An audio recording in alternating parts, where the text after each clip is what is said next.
you could. Yep, got it. Good, thanks. All right, let's go ahead and get started. We only have this one valuable hour. Want to make the most of it. And I want to, first of all, welcome everybody. Thank you so much for being here today. And this is our first Lunch and Learn, so I'm pleased to see this turnout.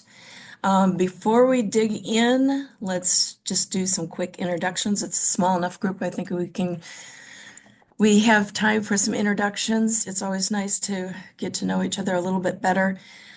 And if everybody could just maybe give your name, your organizational affiliation, if you have one, and your interest in not only this Lunch and Learn series, but also the employer-led collaborative that we'll talk about in just a moment. So I'll start. My name is Claire Laws, for those of you that don't know me, and I am a gerontologist on faculty in the College of Osteopathic Medicine at Michigan State University and the executive director of IMPART Alliance. Also chair the statewide direct care worker advisory committee. And I am going to, after we do introductions, just say a few words and then turn it over to Emily Dieppe, our esteemed main attraction, who will The introduce main herself. attraction. I don't know, Claire. I don't think I can ever usurp you, but hi everyone. It is wonderful to see you and to meet you. My name is Emily Diefacolo. I'm the Vice President of Workforce Innovations with PHI.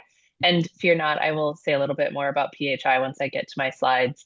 But I am located just outside of Detroit. I'm in Grosse Pointe. And Claire, I loved the prompt actually, because for me and my work, the vast majority of it is done in partnership with employers such as yourselves. So I'm always very excited and very just pleased when I have these opportunities to like meet new folks and to hear more about your work and what's working for you and the challenges and just learning from one another. So thank you. And Claire, do you want me to like popcorn it? Should Yes, we do that? please. Okay, Yep. cool. I'll go to Terry. Good afternoon. I'm Terry Robbins. I actually work for Disability Network Mid-Michigan, which is a center for independent living. And in that role, do a lot of public policy work and some advocacy for the direct care workforce. I'm on a number of teams around the state, including the Direct Care Worker Advisory Committee. And I'm also a master trainer for IMPART Alliance. Debbie. Hi, everyone. I'm Debbie Gordon, and I am co-owner of Wind Beneath Your Wings, and we care for in people in the Lansing area, people with disabilities, and I love what I do, and I feel very blessed to be doing it. So, and I'm involved also with the DCW and everything that we're doing with MPART Alliance. So. Debbie. Oh, sorry, Dorothy. Hi, I'm Dorothy Bown. I am the HR director at MOCA, and we are an organization that has been partnering with the employer-led collaborative for a while, I think pretty much since the beginning.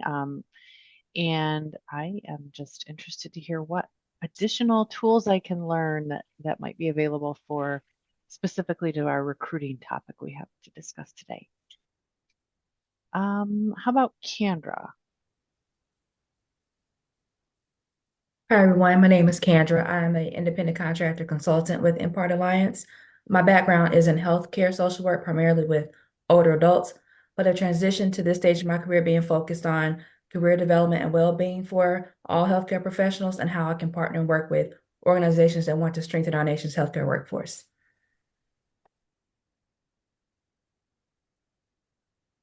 And you want to pass it to Shannon. Hey everybody, I'm Shannon Harkins Paget. I am in charge of operations for IMPART Alliance, and I can't wait to hear what Emily has to say today. I always learn stuff from Emily. It's a great compliment. Oh, how about Chanel? Hello, I'm Chanel Fisher, and I am the office assistant for IMPACT Alliance. And I'm going to go with Jacqueline.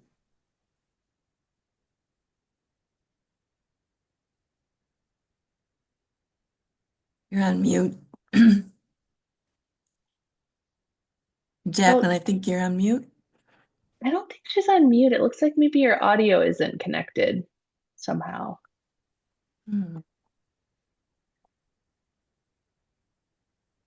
I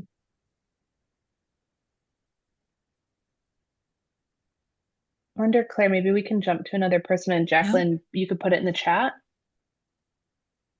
that'd be good. Yep. How about Nicole? Hi, everyone. I am Nicole McCaw. I am the owner of Safely Nurse. We're a home care, home health agency. We're located in Saginaw, Michigan. And we do a little bit of everything. So we help Medicaid recipients. We assist Medicare recipients with home health, skilled nursing. Um, Medical social services. We also do occupational therapy, physical therapy, skilled nursing services, and home health aid services. And I'm excited to learn and be a part. This is my first meeting that I'm a part of, but I did come to the conference. So I'm excited to learn and just be a part of what IMPART Alliance has coming down the pipeline. Great. We're glad you're here. How about, I'm going to toss it to Angela.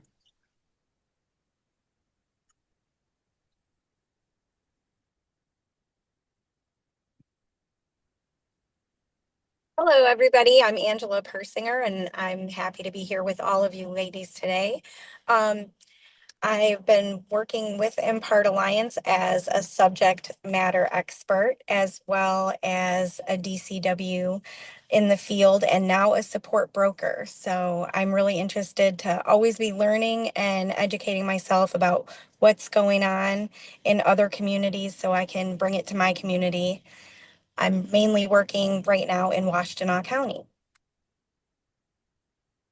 Thanks, Angela, and thanks, Jacqueline, for putting your information in the chat. If you want to try and unmute right now, we can give it a go. Oh, oh, that's a shame. Okay, we'll keep trying. Milani? Good afternoon. I'm Milani Brim, and I'm a consultant with IMPART Alliance. My focus is on developing a pipeline of direct care workers and supporting the employer-led collaborative. Thanks, Milani. How about Nadine? Hi, everyone. My name is Nadine Carlson from Care Provider Solutions, and I'm a consultant for adult foster care licensed facility owners to help them run their businesses better so that they can provide better resident care. And part of that is through courses, through memberships, and through helping new startups. So I'm really excited to be here because what we're talking about today is so pertinent to helping AFC owners succeed, and that's one of our primary goals. Thanks for having me. Thanks for being here. I'm afraid I don't know how to pronounce this. Xitlali? Gomez? Hello, my name is Atali Gomez. I am HR Director for Dutton Farm. We are located in Rochester, Michigan, and Dutton Farm empowers adults with disabilities to achieve independence and dignity through education, workforce development, and advocacy. So I'm here. Mainly my role in HR is to definitely be recruiting and hiring those direct care workers, job coaches for our individuals that we service here at Dutton Farm. And so it's important to me to be part of this team and learn a little bit more of what's going on. Definitely looking to pick up on what everyone else has on the table. Great, thanks for being here. Who did we miss? Is there anybody we missed? No, Okay. we're good to go. Okay, good to go. Well, thanks everybody. So happy you're here. I'm going to toss it to Emily in just a few minutes, but let's dig in and I will give you just a little bit of background information and then several short announcements.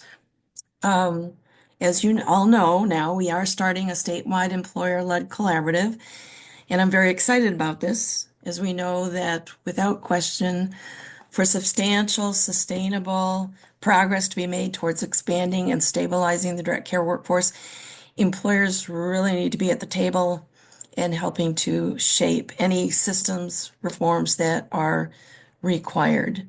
So we believe, I know Emily does as well, that employers are absolutely key to making some radical changes across Michigan for the direct care workforce. So employer-led collaborative, or ELC for short, is just getting off the ground. So it's a great time to get involved. And we've had 2 meetings now. We're going to have one meeting a month and one lunch and learn a month for the next few months. And somebody correct me if I got that wrong. During our last meeting, we identified some key areas to start focusing in on, including building this employer-led collaborative. We would like to get as many employers involved in this as possible, so please pass the word on. We want to build a statewide direct care worker employer network. Not everybody will want to be part of this collaborative, but we do need a statewide network of direct care worker employers. So we're discussing a number of ways in which to build that. One of the areas we really want to focus in on, and this is because of input from you, but also we just know how much support the small business owners need. So we would like to really talk about resources that will help small business owners, stay vibrant and able to be sustained. And several of you, I need to say thank you to several of you, including Nadine, who sent in some really interesting novel ideas around supporting small business home care agencies, or AFCs. And we are compiling those and we'll get those out to everybody as we continue to explore other novel ways in which you can be supported. So stay tuned for more on that. We also agreed it would be great to hold a convening event just for employers at some point before March 31st of 26, and we're already making some progress on that. Shannon and I have been in communication with the Michigan Public Health Institute, and we have a contract with them to help with event planning, and we let them know that we want to have them working on an event just for employers, direct care worker employers, and would love to hear from you. So the next communication going out, we will be asking you for information about what would you get out of, what do you hope to get out of a convening like this, to gather with other employers to talk about resources and exchange ideas and start to build this network. So we're looking at sometime in mid-January. Yeah, actually, the 3 dates that we're looking at are the 27th, 28th, and 29th of January Okay. in East Lansing. Yep, probably on MSU campus, mostly in person, but we'll have to check into remote capacity as well. So we'll be asking you for input on that real soon. But I'm excited to already be getting that the planning started for such an event for employers. And I also want to let you know that part of expanding and stabilizing the direct care workforce, which you'll hear about in a minute, is the need to professionalize them. And part of that is establishing some credentials. Most direct care workers don't have recognized credentials. And IMPART Alliance has been working for the last 18 months with a company called Corporation for a Skilled Workforce to establish credentials. And it's amazing the process you have to go through to do this. There's like 8 phases. I think we're in phase number 5. And what it is to create exams upon which direct care workers can get their credential conferred. And so these exams, this is what Angela was talking about earlier. She's been very involved in this process, and Terry as well. as subject matter experts because this is all being driven by the direct care workers themselves. And we have reached the stage where the exams exist and they need to be piloted. And we need to recruit like 800 direct care workers from across the state to pilot these exams. And this is coming up like in 2 weeks. So the turnaround time on this was rather stunning, a surprise to us. But I'm bringing it up because you will today or tomorrow be Today. today be receiving a letter, an email that explains all of this. So when you get it, you will know this is what it's about. And there's a role for the employers um, to not only distribute this to as many direct care workers as possible, but also for you to be able to select. We also need 20 direct care workers that are called Standard setters. standard setters. Yes, these 20 workers have a very special role. They have to be like cream of the crop, the best direct care workers you can think of that you know without doubt would be able to pass these exams and be a certified direct care worker. So we're inviting you to sort of hand select some really stellar direct care workers that might be willing to participate in this. And it's all described in this email that's coming apparently today. Yes. So keep a lookout for that. And then if you have any questions about any of that, we can just get a hold of us and we'll happy to talk with you about it. And then the final announcement for now is that the next ELC meeting is on November 20th at 9 a.m. You will also be receiving very soon a reminder about that with a link and an invite. So keep a lookout for that and please mark it on your calendar. And I hope you'll join us on the 20th at 9 for an hour-long meeting. And we will be discussing some of the announcements that I just reviewed with you.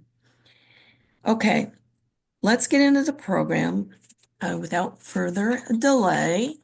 And I'm going to share, I have just 4 slides for you. And one really cool video.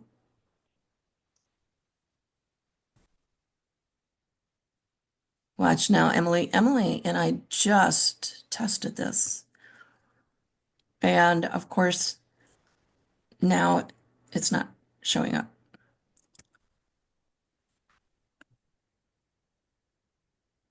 These slides. Okay. That is not working. You know what? And honestly, I can, There you go. Angela just suggested we get the slides sent to us via email as well. yeah, I will send them to you. But honestly, well, okay, I'm going to do that. So hold tight. Can I send them to Chanel or Shannon? Yeah, sure. Okay. Yes. Okay. So forgive me and give me one moment and then we'll get the show on the road.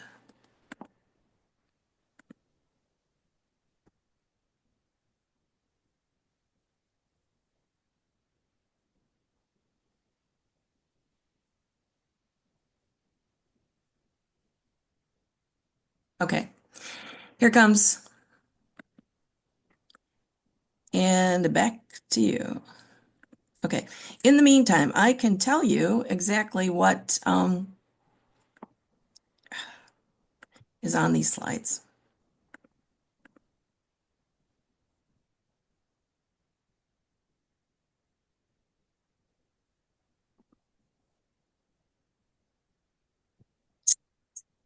Okay, this is not working either. Here we go. Okay, I'll tell you what, the first slide is the title page, so we can check that one off. The second one is the agenda, which we've already done half of. So it is to have introductions, announcements, and then a short presentation by me, and then we're going to turn it over to Emily, who's going to really share some great stuff that's happening across the country with novel recruitment and retention strategies. So I'm going to spend just a few minutes describing the integrated strategies approach to improving recruitment and retention of direct care workers. And some of you were in the first ELC meeting where I discussed this as well. So this is not new information for those of you that attended that meeting. And as soon as Shannon gets this, we'll show you a visual of this integrated strategies approach. It needs work, it's still evolving, but I think it will help everybody understand what framework is driving everything we do and is driving what is happening at the state level with the Direct Care Workforce Advisory Committee as well.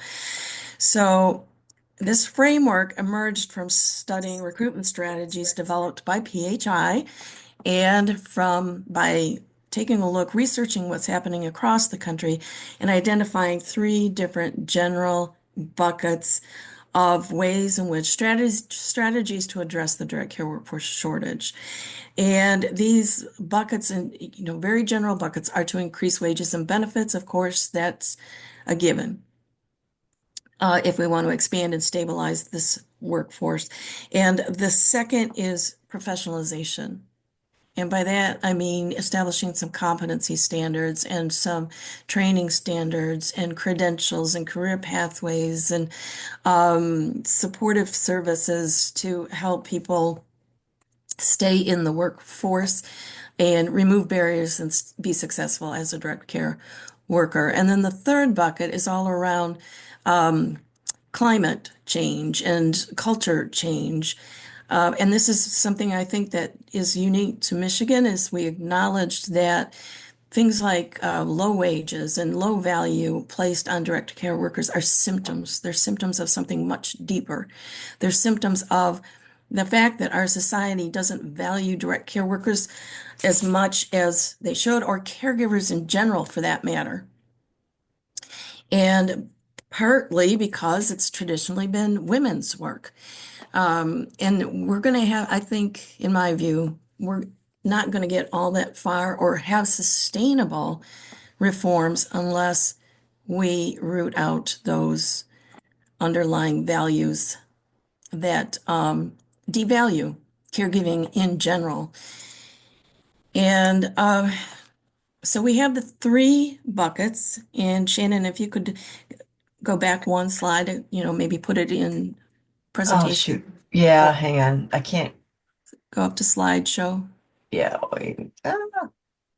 So There we go. what you'll see in a moment is these 3 buckets are, in our view, need to be handled together. The reasons for low wages and training and a shortage of direct care workers and this massive turnover rate that we're dealing with are interrelated. They're integrated, and you can't separate them. And the idea here is that these reasons for the shortage have to be addressed simultaneously.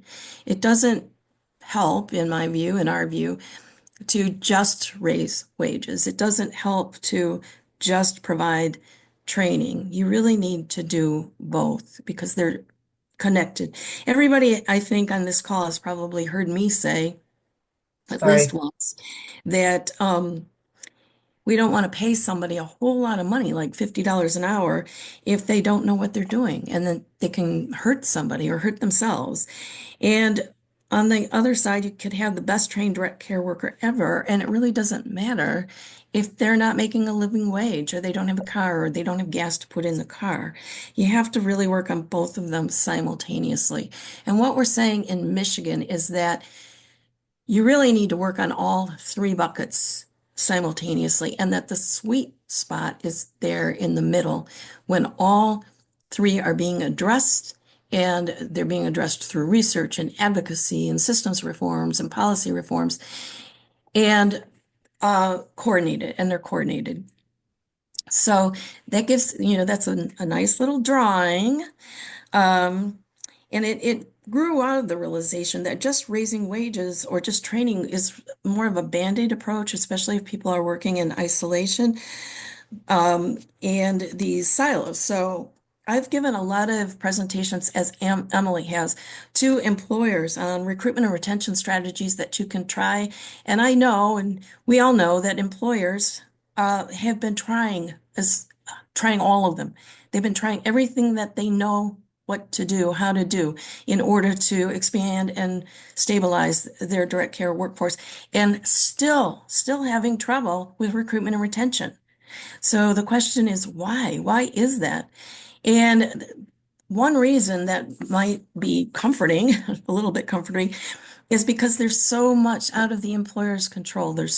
A lot of these problems are at the systems level, at the state level, and require systems changes. So that is what we're trying to do here in Michigan. But let me point out that this nice little visual of 3 circles and the sweet spot in the middle is great on paper, but it's not going to work. We have learned over the last 5 years unless there are certain conditions in place. And one of them is that the state needs to have some coordinated strategic leadership that agrees with this model and is willing to work with integrated strategies. And I'm happy to say that we have that in Michigan. So part of it is through the Direct Care Workforce Advisory Committee that several people on this call actually are members of. And it's representative of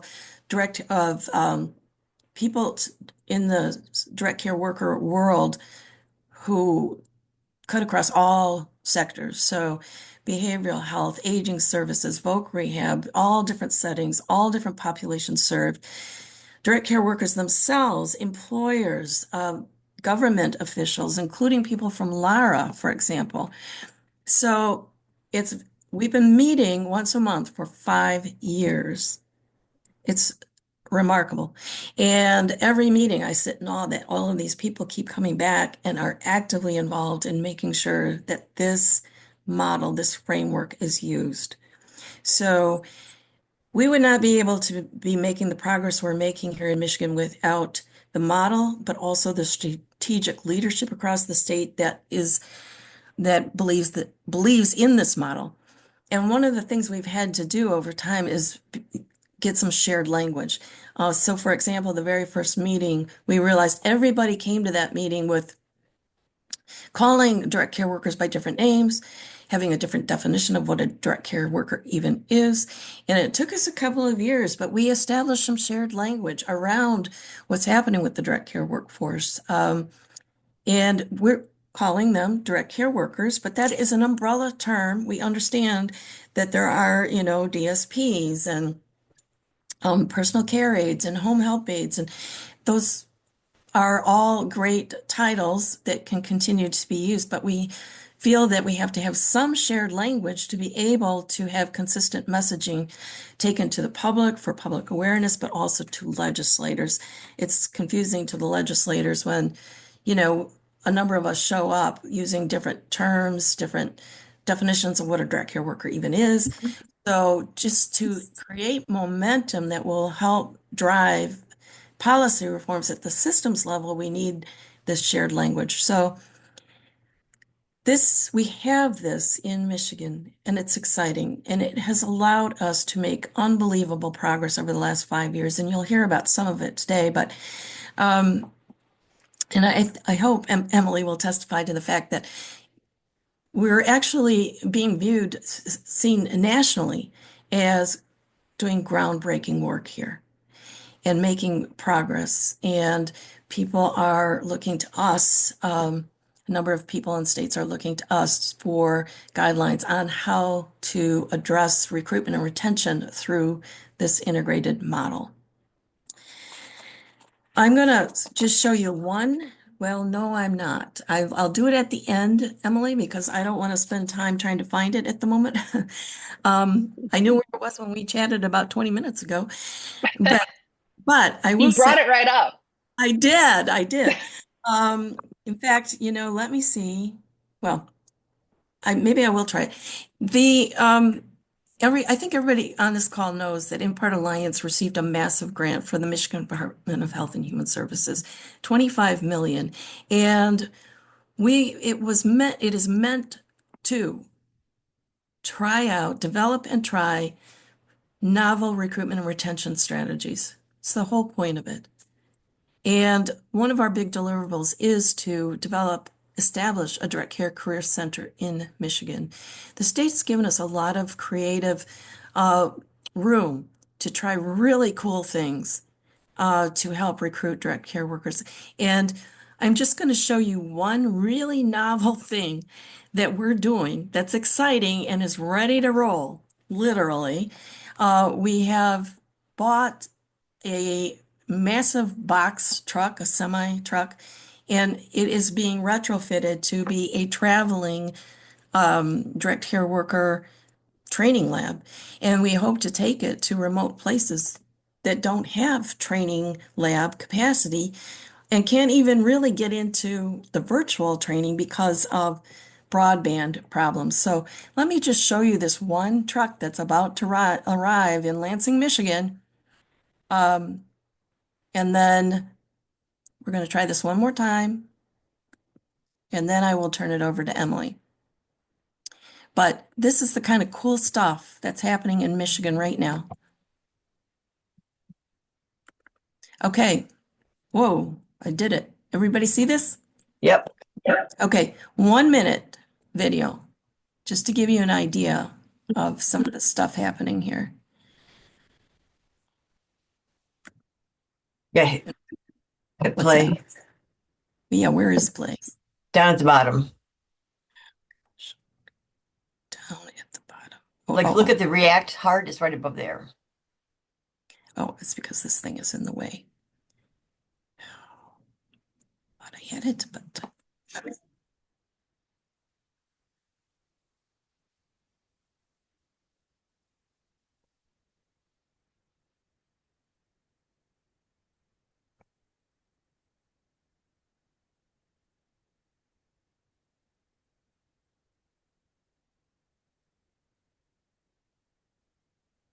so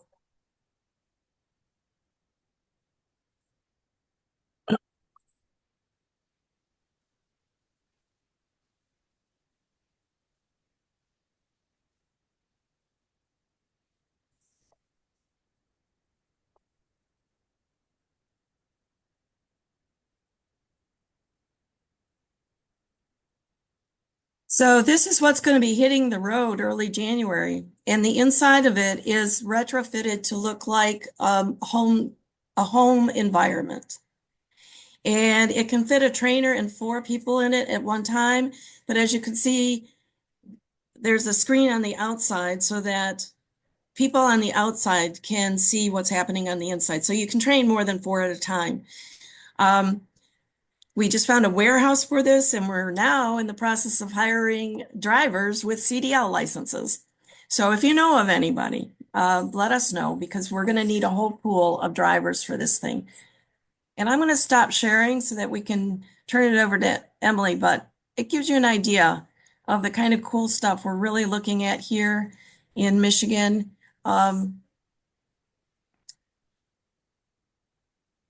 Yep. Oh, This is the biggest one they've ever put in, and I'm trying to get out of it now. We're out. Can you all see my screen? Yep. Okay. Perfect. I was joking with Claire earlier that she was going to make me follow the semi-training bus truck, and that was unfair, but here we are. That's quite all right. I don't have any examples quite as cool as that. But all right, let's go ahead and dig in. So as I mentioned during my intro, I just want to give you a very, very high level overview of just who PHI is so that you can understand how we're coming into this work. And then I'm going to give an overview of our 5 pillars of direct care job quality. It's very similar to the integrated model that Claire just described. And again, similar to what Claire said, for us, it was really important when we talk about direct care job quality that, people are naturally going to say, well, what do you mean when you say direct care job quality? That's kind of a subjective term. And so we built this framework, and all of our strategies and approaches are all directly connected to it. So PHI is a nonprofit organization. We are based in New York City. We've been around for over 30 years, but we work across the country. And you may have guessed it, but our focus is entirely on transforming job quality for all direct care workers across settings, understanding that when we're successful in doing that, we also transform the well-being of older adults and people with disabilities. And we approach this work through 3 intersectional tracks. So we have our practice-based team, and that's the team that I work with. So that's why I was saying the vast majority of our work is done in direct partnership with folks just like yourselves. We also work very closely with advocates and training providers, and we are designing and testing these innovative approaches to strengthening recruitment and retention. We also have a research and evaluation team so that we're building the evidence base around these strategies and producing original research. And then we also have a policy advocacy team because, again, like Claire mentioned, all of what we're discussing lives at a systems level. Like we need a long-term care system that actually works for the people in it and for the people working within it. So with that, you can see here the 5 pillars of direct care job quality. Again, it's going to sound very familiar to what we just heard. We have quality, competency, adult learner-centered training, not just at an entry level, but also through continuous opportunities to professionally grow and develop. Fair compensation, which also encompasses affordable, accessible benefits in healthcare. We have quality supervision and support, respect and recognition for the professionalization, for the incredible skill and expertise that people bring to this field, and real opportunity. So again, opportunities to grow and advance, but specifically within direct care. That's the key. There are certainly pathways out of direct care. You can become an LPN, you can become an RN, but we're really focused on expanding and building out that career ladder within direct care because quite frankly, we also really need people to stay. So that would be great. Before I go into the following examples, I just want to highlight the reason why, and Claire, you alluded to this too. Whenever we talk to employers or advocates and we talk about like what's getting in the way of recruiting, of retention, and we'll very quickly hear wages for good reason. The wages are low, and the wages are low because the reimbursements are low and antiquated. We would love to pay more. We are literally not capable of it because of the margins that we're sitting with. And we have also talked to employers, and folks are very out that it's not just wages. It's not just any of these one areas. It's all of them. Because we'll talk to workers and they'll say, yeah, I got a raise, or this thing happened, and I'm feeling better about, where I'm sitting sort of economically, but I have a really terrible relationship with my supervisor. I can't stand them. I'm going to leave. I'm looking for another job. Like, I don't feel like I'm actually prepared to do this work. And then I go into these homes, these really complex cases, these comorbidities, behavioral health. I don't know what to do with that. I'm going to leave. Right. So it's never just one thing. It's really needing to look holistically at the full experience of the direct care worker and thinking thoughtfully and intentionally about how we can improve these conditions across the board. So in the examples that I'm going to share, they're all very specific and concrete. Like these are employers just like yourselves that are sitting with the same questions around what the heck do we do? Let's try something new.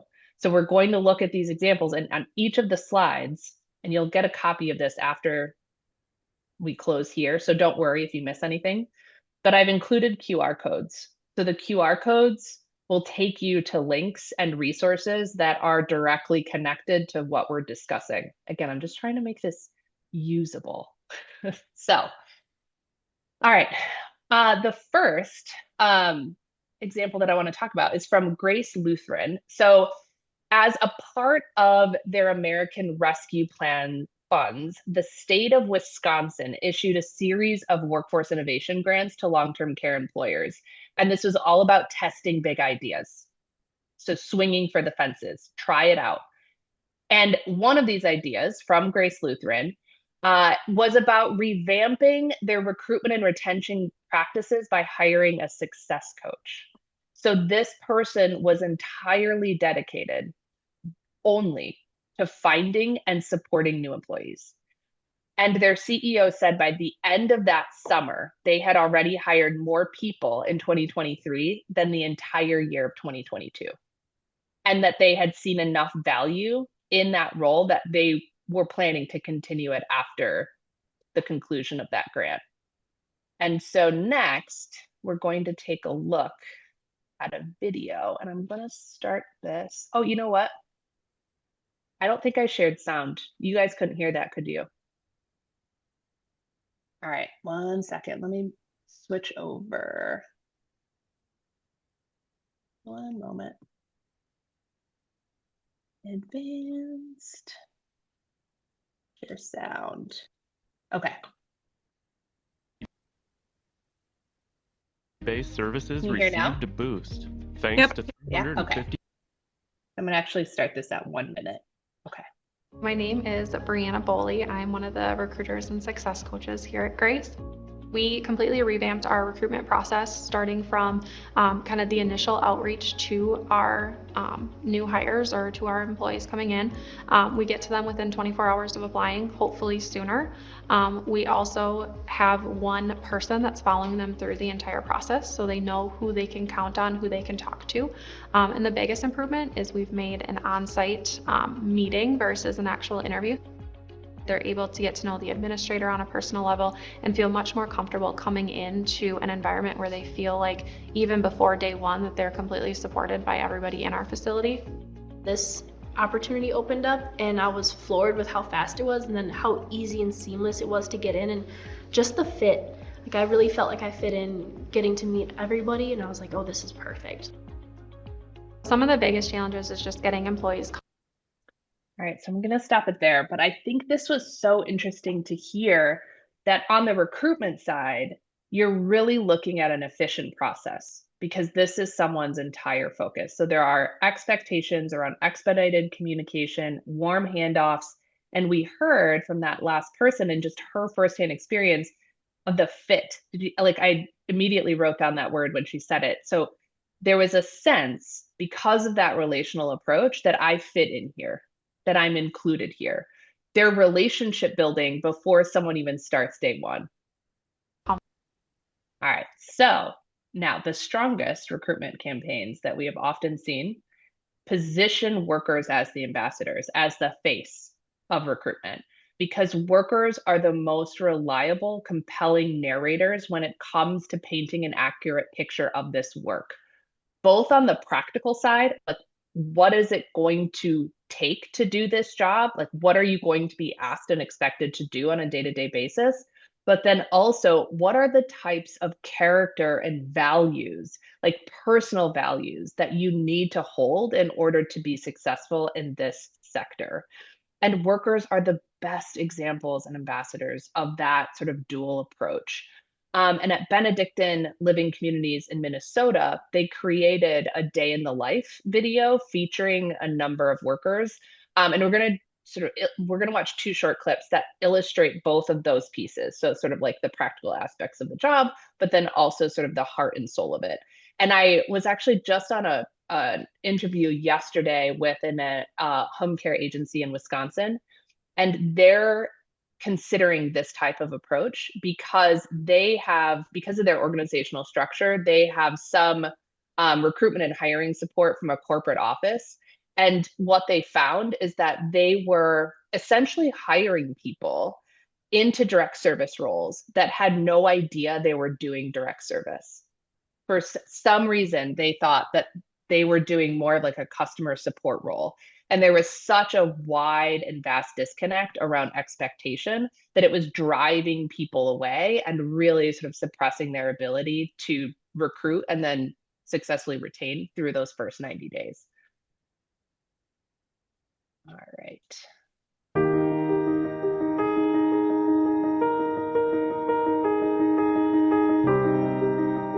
As a CNA, When you start the day, I'll go in, I'll get report from the nurses and the aides on the shift before me so I know what's going on. And after that, we'll pass linen, check vitals. Then we'll start to get people up for the day. We'll help transfer them out of bed, change their clothes, do their hair. So your typical morning when you wake up and are going to go in somebody's room, you always want to knock on the door, describe who you are, let them know your name, what you're going to be doing, how you're going to help them throughout the day. Always give your resident choices when you're going to get them dressed in the morning. Maybe they don't want to wear pants that day, maybe they want to wear shorts. And then you simply just ask them questions, ask them how they want to get dressed. I cut their nails, I paint their nails, I give them showers when they need to, especially when they come from the hospital. They need a shower. It can be awkward for both of us. I just have to explain to the resident what I'm doing and why I'm doing it. I'm going to skip ahead real quick.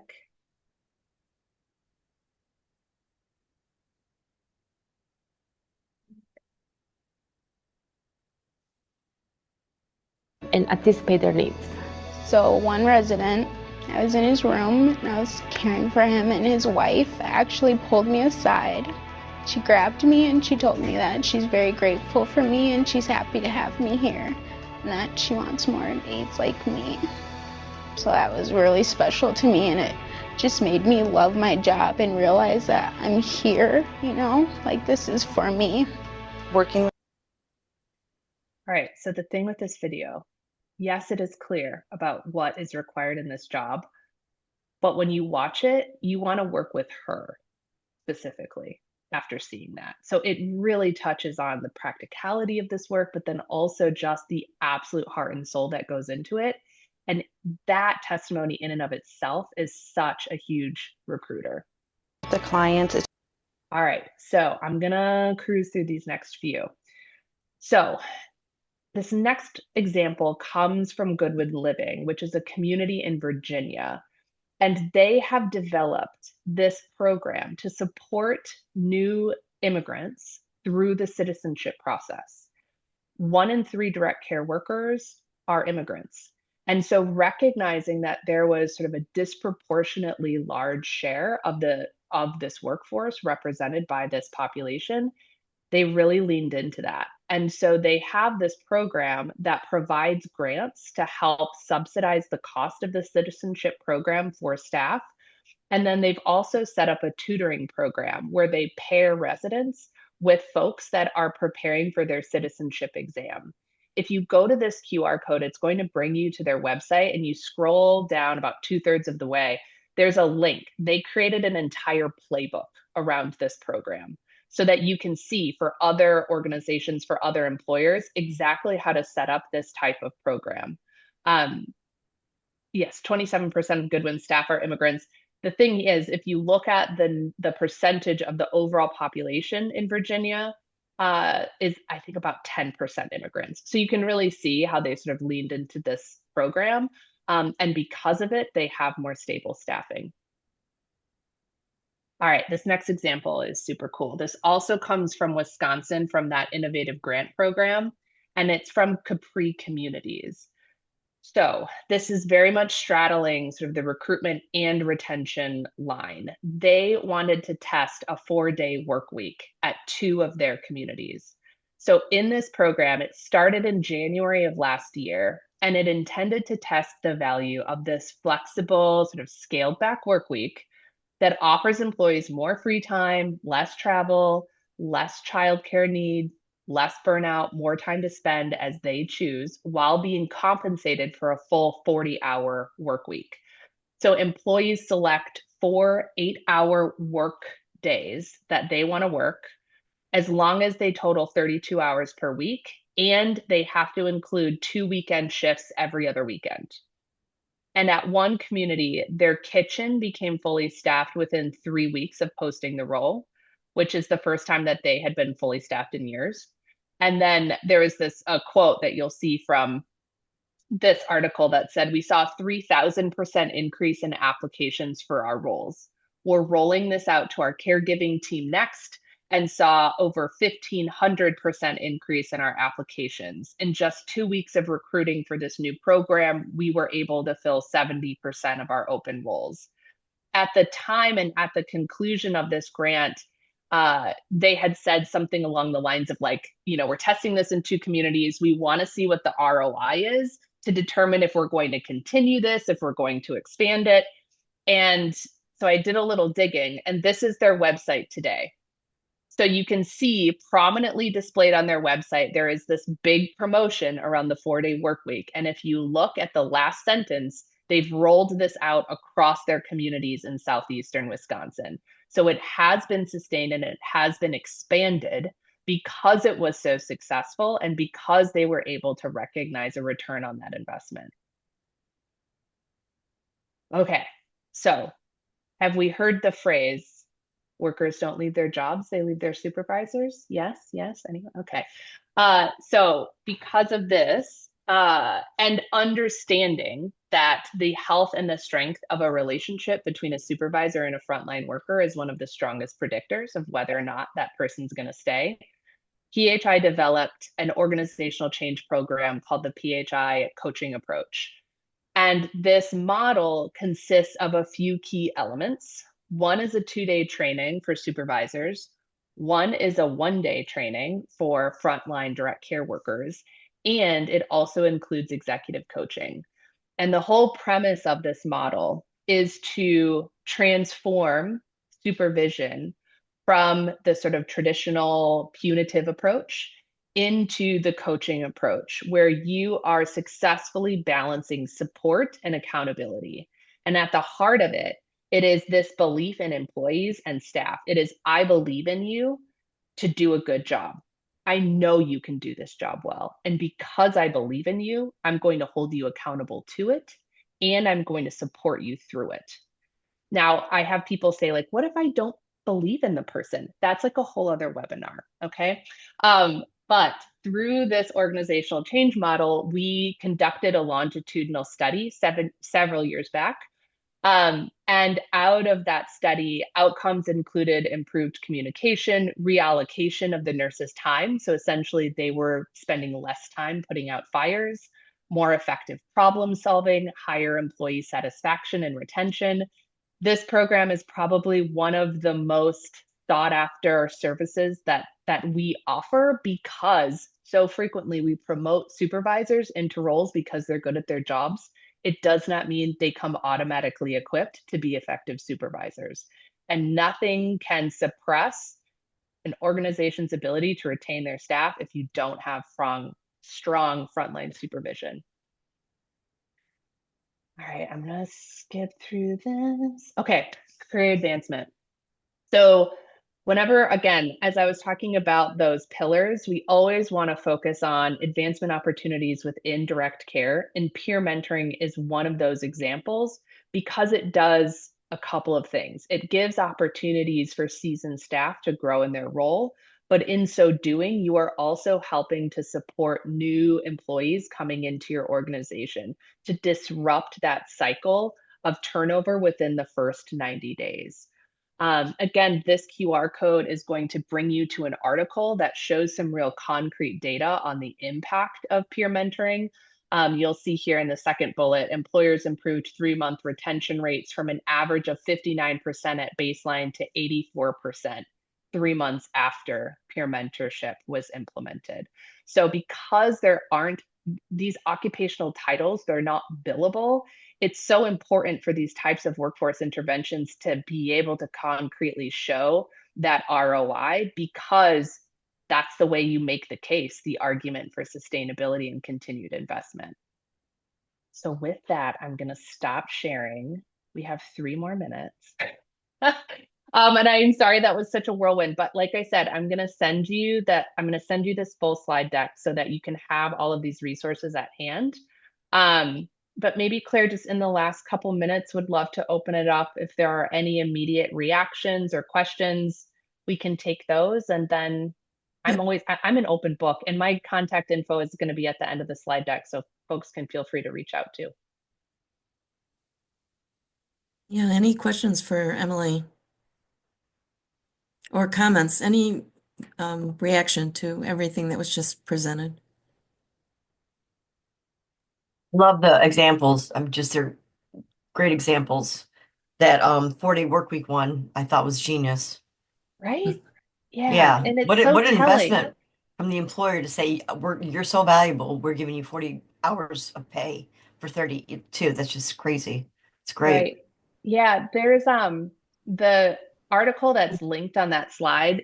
It takes you to Wisconsin's, like Wisconsin developed a whole website to feature and showcase all of these grant recipients. And so Oh, it was cool. so cool to go through and see all of these like really, really creative strategies and the fact that they're able to continue them now, right? Because they Yeah. proved it out. They were like, yeah, it worked, you That's know. awesome. It's kind of hard to start that without some sort of seed investment. So Right. Right. Very I cool. I definitely know in my own personal life a 4-day work week. Since I'm independent and I work with people and we build our own schedules, I've been a firm believer that I always have the middle of the week Wednesday off, and it makes a big difference. People are always like, "You seem to have your whole work week together," and I'm like, I'm a firm believer of 4 days. it's so true. It just gives more balance. And you're then sort of more productive and effective when you are on the clock too. Anybody inspired by anything you've seen? Is there things here that you want to try or you're already trying? And I like this is Nicole here. I like the caregiver led marketing that looked super cool. I like the pictures with the caregivers, and then I like the video of like the day in the life of with your Mhm. caregivers and stuff like that. I'm just from a business standpoint, I'm just a little weary of, how would they do that working with employees and HIPAA and things of that nature. So that part scares me, but just maybe interviewing them about a day in the life, but not actually including things that they're doing. So, but I like the idea of the caregivers being the forefront of your recruiting strategies. let me just throw out an idea. I hope all of you will come to the meeting on the 20th. I think one thing we could do is that would give you a little time to process this and think about all of the strategies that Emily showed you. But I'm interested to know if there are strategies like what Nicole just said that we could develop here in Michigan. So if there's something there that got your imagination going and you want to know, is there a way we could do that here? Most likely the answer is going to be yes. Let's talk. Let's figure out how to do it. I think that's great. I'll definitely be at the next meeting, and I think it's amazing just getting that. I think in today's society with social media and videos and reels, and I feel like a video of some sort will help in a big way. Even if we could make the video and then share it with different employers and our employer-led collaborative, and you know what I mean? So even if it's not real patients, maybe we could just get some people who want to volunteer to sit in, even though they're not receiving care, but they kind of fit the image of someone that does. And that way we're not running into any HIPAA issues. Yeah, all good ideas. And that's why I'm excited about this employer-led collaborative, just getting all of you together and sharing ideas and brainstorming and figuring out what we can do here that's novel, that hasn't been tried. And, we have this sort of rare moment in time where we'd have some resources to help all of you do things you'd like to try. Yeah, I'm definitely working on my end with parents that oftentimes don't find themselves as they say, "Oh yeah, I'm the employee of records," and I'm like, "Yeah, that holds a lot of weight when we're talking about this self-determination group." I'm actually helping a mom later today who's doing interviews because she said, I don't have any idea how to do this." Mhm. And so her husband had been the one doing the primary care, and now he's really getting up there in age. And she said, "Yeah, I've known for years that I'm the employee of records, but I had no idea about this hiring and firing." I said, "Yeah, you're really operating a small business here." And as her support broker, I was like, this is something I can come along and help you do and help you recognize, some ideas and creative ways of finding and retaining staff. So this is all really exciting for me. Yeah, I think, we're out of time, which I regret, but I think everybody can maybe get a sense of the power of coming together as a group. And I can't wait for this convening in January where we can get a whole group, a whole bunch of people together. And maybe Emily can come back and spend more time on some of the other strategies that they've discovered across the country. And we can have real concrete conversations around how do we do this here in Michigan. Any final thoughts? How's everybody feeling about all of this? I loved all of it. I think the mentor program is a great idea. Um, and of course, some of the other things for us, we don't have like an assisted living. That's, we work in people's homes. So I think some of the things, I don't know whether they'd work or not, but yeah, a lot of the things that they're doing are amazing. Well, before you sign off, if you want to throw a comment or a suggestion into the chat box, that would be wonderful.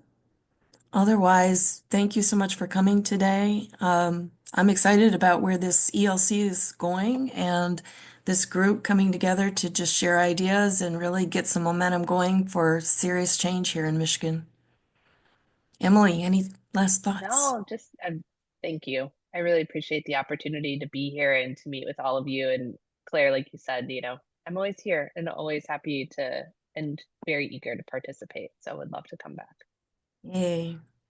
All right. Thanks, everybody. Thanks, Enjoy the everyone. rest of your Thank week. you. We'll see you again. Bye, all.